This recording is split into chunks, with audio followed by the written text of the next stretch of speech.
What's up, guys, and welcome back to Line Integrals, where this is part 2. Part 1, if you haven't seen that one yet, it was about just the formula that we'll be using in this one, on how it came about, getting a better understanding on what was what, how was one piece of the equation equal to the other. This second one here, I'll be doing a problem, just one problem.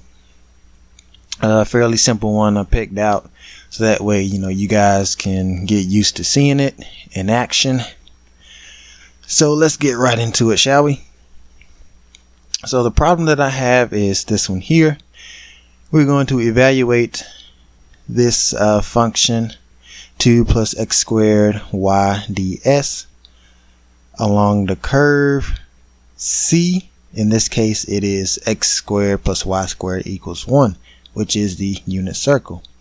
But we are going to be evaluating this line integral only on the upper half of the unit circle. So that is just from -1 to 1 on the x-axis, or by angle from 0 to pi, which in this case will be my t. That's where my t will fall, between 0 and pi. So the first thing is we're going to need some parametric equations, and we know how to do this from Cal 2, setting up a parametric equation from the unit circle. X is equal to cosine of t and y is equal to sine of t. Now, going to the formula that we're using for the line integral. You see that thing there? Yeah. So you see in the underneath the square root, you got your dx dt squared and your dy dt squared. But you're going to say, well, how do we get that? Well, that's from the parametric equations. You take the derivative of both of those, and that would be your dx over dt and dy over dt. Excuse me. And your x and y is just the cosine t and sine of t. And what you'll be integrating from is from 0 to pi. Now that we will be in a parametric form. So let's get right into it. When you plug all of these missing links in, you'll have the integral of 2 plus cosine squared t sine t, the square root of sine squared t plus cosine squared t dt, all being integrated from 0 to pi. So when you look at this, you'll see underneath the radical, once again, is sine squared t plus cosine squared t. Well, we can do some simplification first before we do any integrating. That sine squared t plus cosine squared t is part of the Pythagorean identity for trig functions. So that equates out to a 1. And the square root of 1 is just 1. So in your next piece here, we just have 2 plus cosine squared t sine t dt integrated from 0 to pi. Now, this looks fairly simple. This is something from, Cal 1, I believe. Not even that far into Cal 2, just Cal 1. So just integrate your 2, you get out 2t, and integrating your cosine squared t sine t. Now some of you may be thinking, go ahead and do power reducing on that cosine squared. You could do that, there's nothing wrong in it, but you'll be giving yourself an extra integral to work with. So why not just use u substitution by making your u equal to, or whatever variable. It doesn't have to be called u substitution. It can be called y substitution, or w substitution, or puppy substitution, whatever. But once you do that, your derivative of cosine is negative sine, and you have your sine there already being multiplied to it.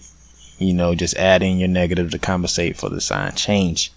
So once you integrate this successfully, you should get this here, your 2t minus cosine cube of t divided by 3, and you will evaluate that at pi and at 0 and find your difference.